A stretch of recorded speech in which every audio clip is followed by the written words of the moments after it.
Ladies and gentlemen, we often spend our entire lives, you see, searching for external validation, while completely ignoring the fact that our own minds are the harshest judges we will ever face.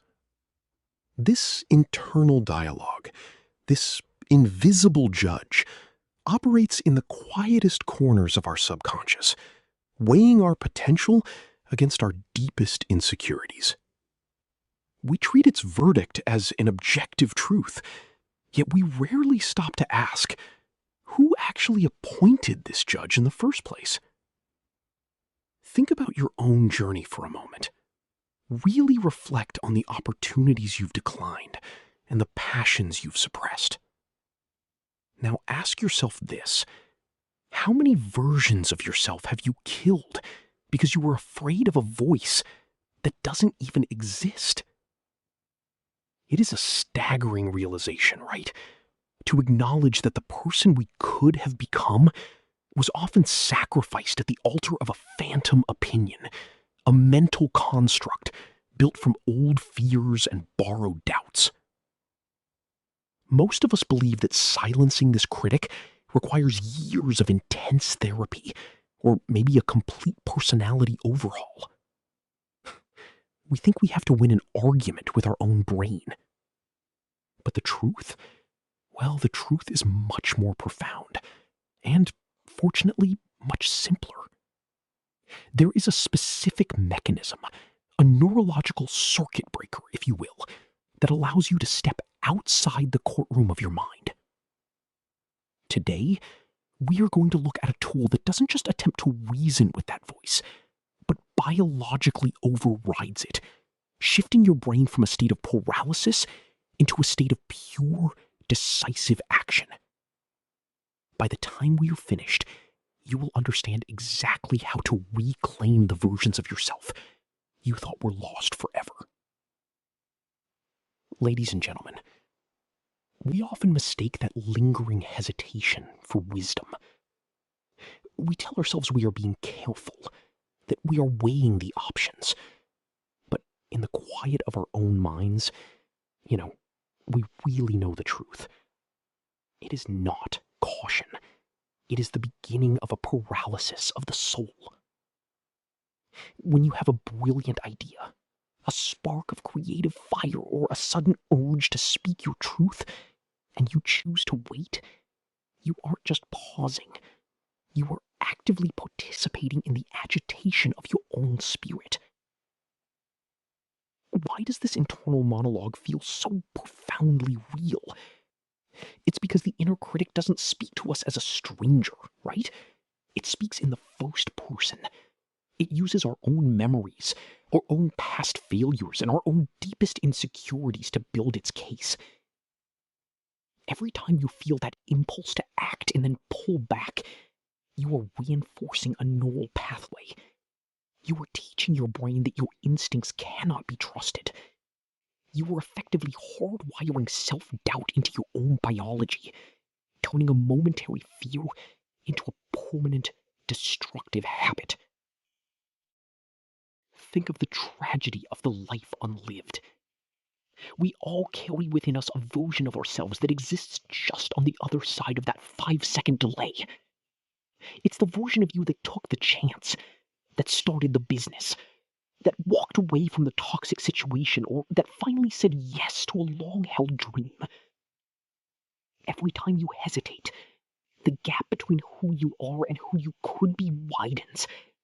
It becomes a canyon that feels impossible to cross.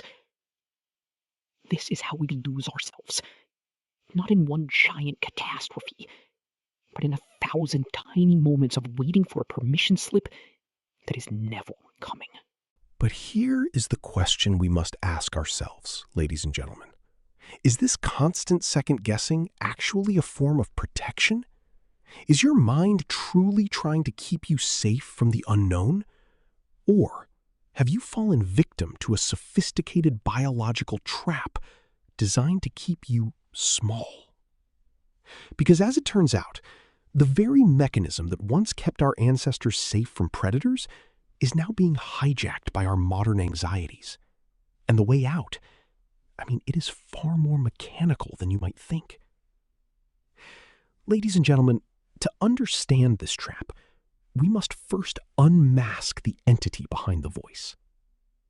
We often mistake the inner critic for our own intuition, that quiet, wise internal compass. But the two could not be more different. Intuition is your guide.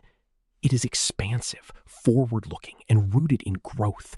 It whispers when something feels right for your soul. The inner critic, however, is what we might call the protector. Specifically, it is your amygdala, the ancient almond-shaped part of your brain designed for one thing: your survival.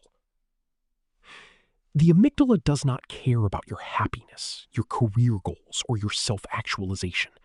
It only cares that you are safe. And in the eyes of this primitive survival mechanism, anything new, uncertain, or socially risky is a threat to the tribe's stability.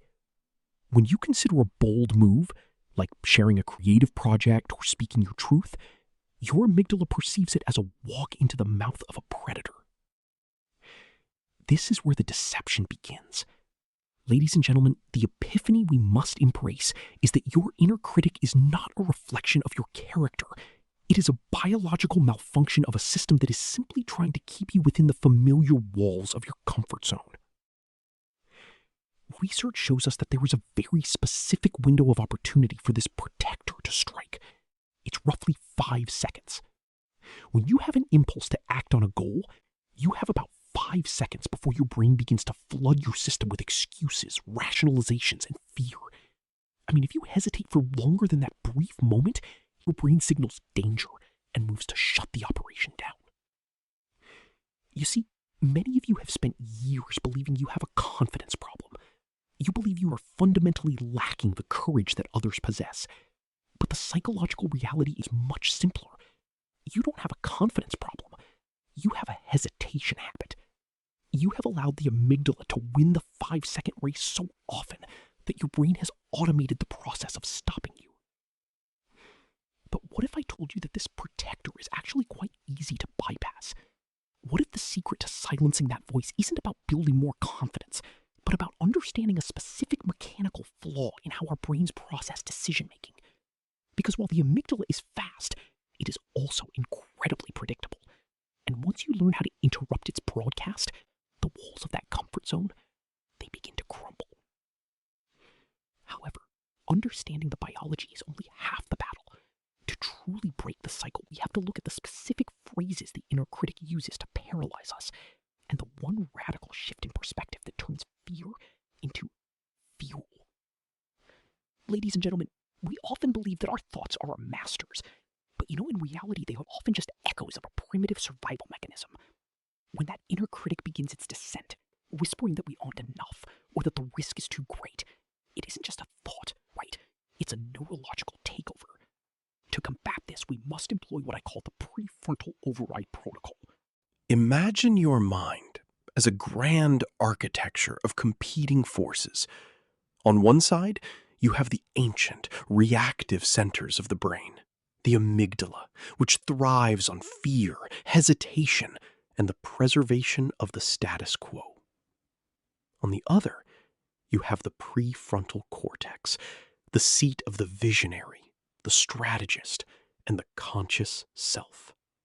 The 5-second rule is the deliberate bridge between these two worlds. The moment you feel that familiar surge of doubt, or the urge to shrink back into the shadows of your own potential, you must execute a mental interruption. You count backward. 5, 4, 3, 2, 1. Now, you might wonder, ladies and gentlemen, why we must count backward. Why not simply count forward? The reason is as elegant as it is scientific.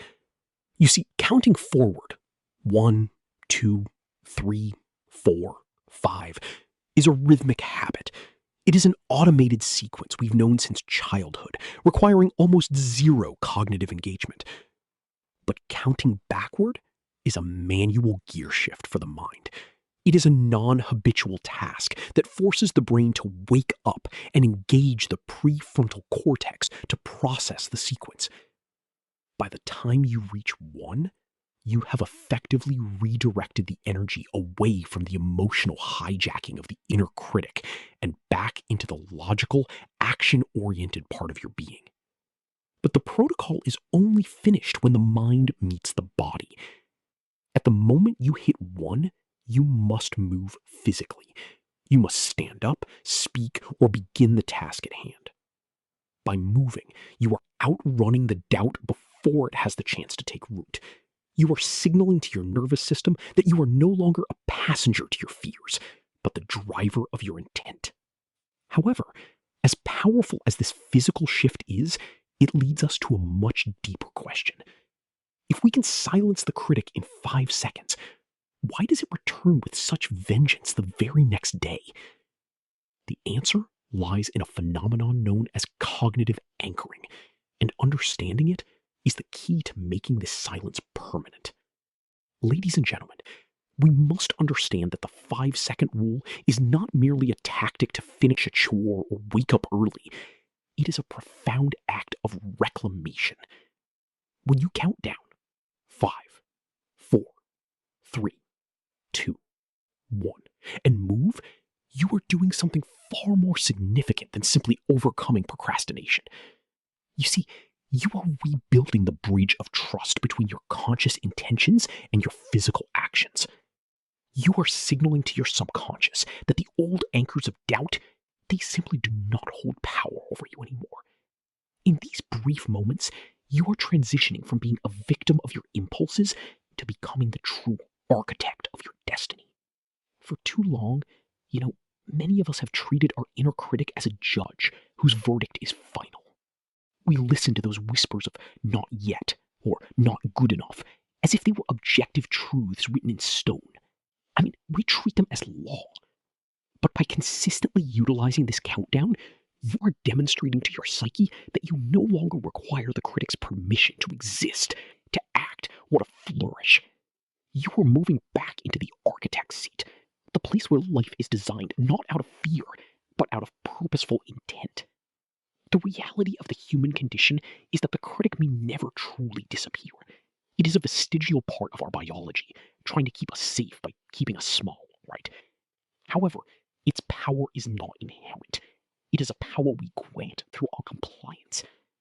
Once that inner voice realizes that its narrative no longer dictates your movement, it loses its authority. The shouting fades into a whisper, and the whisper, eventually, becomes nothing more than background noise in a life directed by you. Ladies and gentlemen, your mind is a landscape of infinite potential, but it requires a steady hand to navigate. Today, I invite you to take that hand back. I want to hear from you in the comments below. What is one specific area of your life, perhaps a conversation you've been avoiding, a project you've stalled, or a habit you wish to start, where you will apply the 5, 4, 3, 2, 1 rule today? Let us begin this journey of reclamation together. Inspiring. If this exploration into the depths of your own psychology has offered you a new perspective, I invite you to join our growing community of thinkers. Please subscribe to Mindscapes Explored, and together, we will continue to uncover the hidden architectures of the human mind. Until next time, remember, the distance between the life you lead and the life you desire is often just 5 seconds away.